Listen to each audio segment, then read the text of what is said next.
Hai sahabatku buka buku, terima kasih buat kalian sudah mampir di channel ini. Jangan lupa like, komen, dan subscribe ya teman-teman. Oke, kali ini saya akan mereview novel karya Terelie, yang berjudul Daun yang Jatuh Tak Pernah Membenci Angin.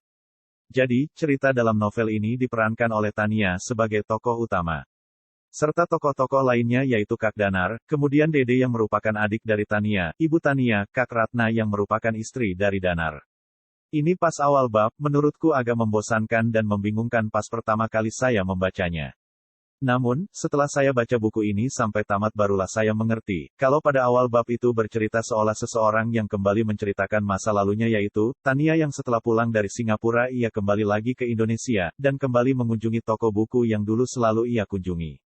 Dalam buku ini menceritakan kisah Tania, Dede yang merupakan adik dari Tania serta Danar yang merupakan penolong bagi Tania dan Dede. Pertemuan mereka dimulai pada saat Tania dan juga Dede sedang mengamen di dalam bas. Saat Tania berjalan di dalam bas itu, ia tak sengaja menginjak sebuah paku. Paku payung itu cukup besar, sempurna tertanam dalam telapak kakinya. Tania hanya mengadu kesakitan, dan saat itulah Danar mulai menegurnya, membersihkan lukanya dan juga membalutnya dengan sapu tangan berwarna putih yang dibawanya.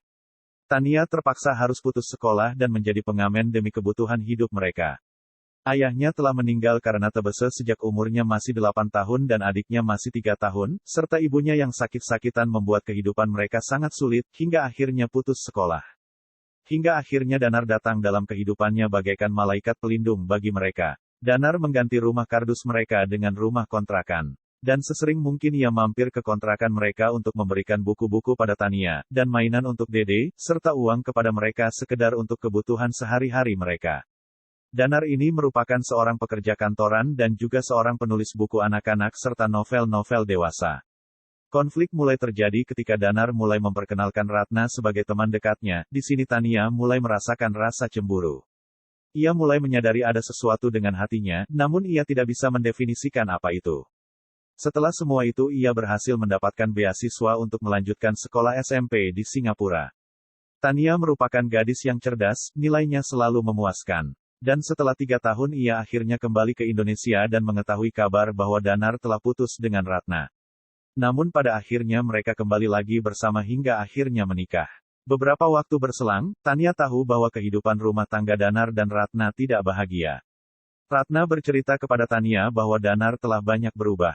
Danar menjadi pendiam dan seringkali tidak berada di rumah. Ratna tahu ada sesuatu yang menghalangi mereka, ada seseorang di antara ia dan Danar tapi ia tidak pernah tahu siapakah bayangan itu. Dari cerita Dede akhirnya Tania tahu bahwa Danar juga mencintai Tania. Danar menuliskan perasaannya dalam novel, Cinta Pohon Linden, yang tidak pernah selesai ia tulis. Perbedaan usia yang cukup jauh membuat Danar merasa tidak pantas mencintai Tania.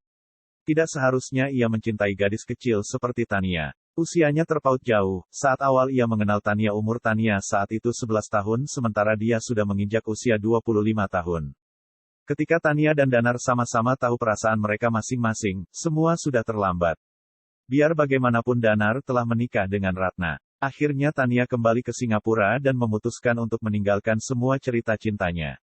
Kisahnya cukup sedih, ketidakjujuran membuat mereka tersakiti. Dan Ratna, sungguh sosok yang sangat baik. Aku secara pribadi sangat kasihan dengan Ratna karena harus terlibat dalam kisah Tania dan Danar dan menjadi korban sebagai istri yang tak dicintai oleh suaminya.